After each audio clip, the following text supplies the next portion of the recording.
देखिए, सबसे पहले तो मैं आप मीडिया का सभी बंधुओं का, पूरे जम्मू कश्मीर के जितना सहयोग मुझे मिला है, मैं दिल से बड़ा आभारी हूँ कि ये मानवीय कार्य के लिए आप लोगों ने कदम उठाया और जिसको हम डेमोक्रेसी का चौथा स्तंभ कहते हैं वो हमारा मीडिया है। और मीडिया जब अच्छा रोल करने लगे तो समाज में एक बहुत बड़ा परिवर्तन आता है। आज जिस चीज़ को लेकर मैंने इलेक्शन में भी यही बात कही थी, क्योंकि हमारी जनरेशन तबाह हो चुकी है, उसमें कोई हिंदू नहीं, कोई मुसलमान नहीं। जिस घर का भी खाता पीता बच्चा आज उनके हाथों चढ़ जाता है और उनका जो मोड ऑफ ऑपरेटिव है वो इतना ख़तरनाक है। मान लीजिए कि आज उन्होंने मेरे बच्चे को लिया, जब उसके पास पैसे नहीं रहेंगे तो वो उसको कहेंगे कि अब कोई बात नहीं, तुझे हम फ्री में कर देंगे, हमारे साथ 10 बच्चे और लगा दे। तो 10 की चेन और जुड़ गई। वो भी 10 आने वाले टाइम में खाली हो जाएंगे जब, तो फिर वो चोरियां करेंगे। फिर उनको कहेंगे जो उनमें से तैयार हो जाएगा 10 को और लगाने के लिए। ये इतनी करते करते इतनी बड़ी चेन बन गई है। और उसमें से मैं आज ये दावे के साथ आपको कहना चाहता हूँ कि 1 साल के अंदर कम से कम हमारे सांबा जिला में 300 से ज़्यादा मौतें हो चुकी हैं पिछले 2 महीने में। आप तो यहाँ के रहने वाले हैं, आप प्रमंडल में जाइए, यहाँ पर कुंवारों का संस्कार करते हैं।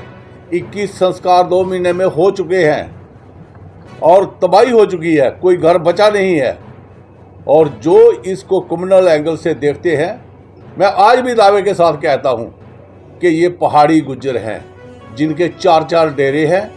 एक सरोवर में भी है, बजीरू चक में भी है, हीरानगर में भी है, और इन्होंने जगह जगह अड्डे बनाए हुए हैं। मैंने अपने लोकल जो हमारे, चाहे वो हमारी तेली बरादरी है, गुज्जर बरादरी है, वो तो इनसे तंग आए हुए हैं। मेरे पास एक नहीं 100 डेपुटेशन आए हुए। उन्होंने कहा कि भाई साहब ये गंद यहाँ से निकालिए। एक तो इन्होंने लैंड इनक्रोच की हुई है और दूसरा हमारी जनरेशन को तबाह कर दिया।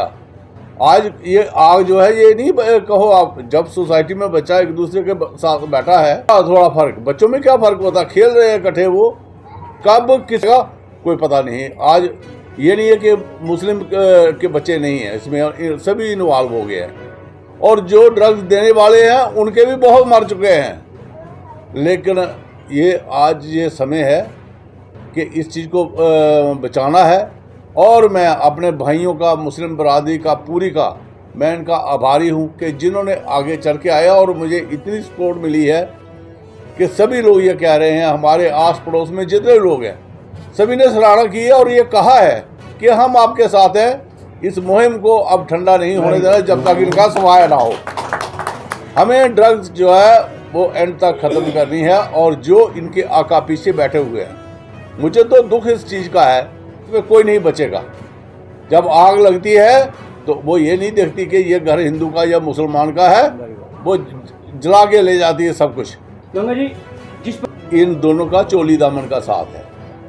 क्यों? मैंने आपको यही कहा कि अब ये नशा इतना महंगा है कि एक आदमी को एक नशा करने के लिए कम से कम 4000 रुपये चाहिए। एक डोज जो है वो 1000 रुपये की है, तो उसको अगर 2 डोज भी लगाता 2000 रोज का चाहिए। जो आदमी कर कुछ नहीं रहा है वो क्या करेगा? जाके देखेगा, किसी का मोबाइल चोरी करेगा, किसी की दुकान तोड़ेगा। और इंतहा ये हुई है, हमारे पल्ली गांव में चोरी, सारे लोग कहने लगे देखो ये पुलिस कुछ नहीं कर रही, पुलिस कुछ नहीं कर रही। जब पुलिस ने किया, उन्होंने कहा जी आप थोड़ा चुप रहिए, हमें उसकी लाइन मिल रही है फ़ोन कॉलिंग से, हम कोई किसी उस पर पहुंचे हैं मकसद पर, तो आप थोड़ा 1-2 आधा दिन दीजिए। जब उन्होंने कॉलिंग निकाली तो बंदे पकड़े, तो बंदे गांव के घर के पास के पड़ोसी निकले। वही चटे वाला चक्कर, चिट्टा लेना था तो पड़ोस में चोरी कर दी। जब तक ये समाप्त नहीं होगा, कड़ा प्रहार नहीं होगा, हम चैन से बैठने वाले नहीं हैं। और मैं जो भी बात जो कहता हूँ वो बात करता हूँ। ये मेरा ज़िंदगी का एक असूल है, सच बोलते हैं। और जो इसीलिए जो जनता का सहयोग और प्यार जो है वो हमें इतना मिलता है और हम जनता के साथ खड़े हैं, क्योंकि जनता ने हमें जता के भेजा और उन्होंने कहा था कि हमारी जनरेशन को बचाइए। तो आज मेरे भाई मेरे साथ हैं, चाहे वो हिंदू है, मुस्लिम है, सिख है, सारे लोग। मैं कहता हूँ इतनी एप्रिसिएशन जो है वो शायद ही कभी मिली हो कि जितनी हर बरादरी से, हर एक आदमी से, जिन्होंने वोट नहीं भी दिया है उन्होंने भी इस काम को सराहा कि ये तो अगली जनरेशन बचाने वाली बात है। कानून अपना काम नहीं करेगा, ये सुधरने वाले नहीं है। और मैं बड़े सीधे लफ्जों में कहता हूँ कि लातों के भूत बातों से नहीं मानते, गवर्नमेंट को कड़ा प्रहार करना ही होगा और नहीं करेंगे तो हम लोग इनकी वो नहीं छोड़ेंगे।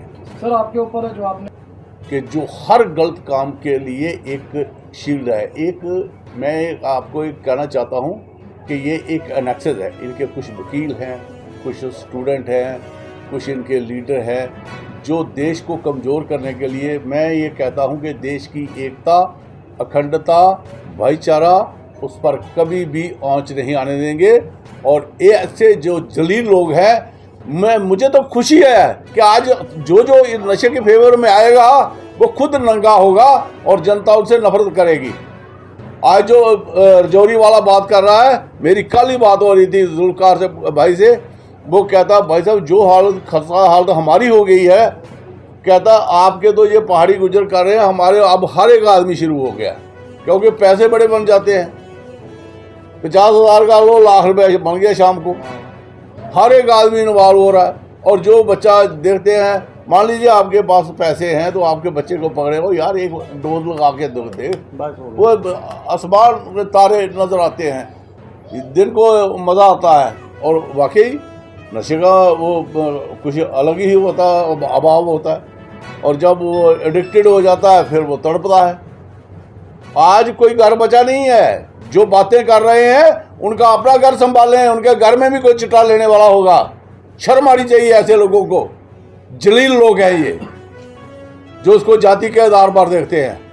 मैं तो बड़े खुले लफ्जों में कहता, रख रोटियां, टोटल पहाड़ी गुजर हैं हमारे सरोवर पर, पहाड़ी गुजर।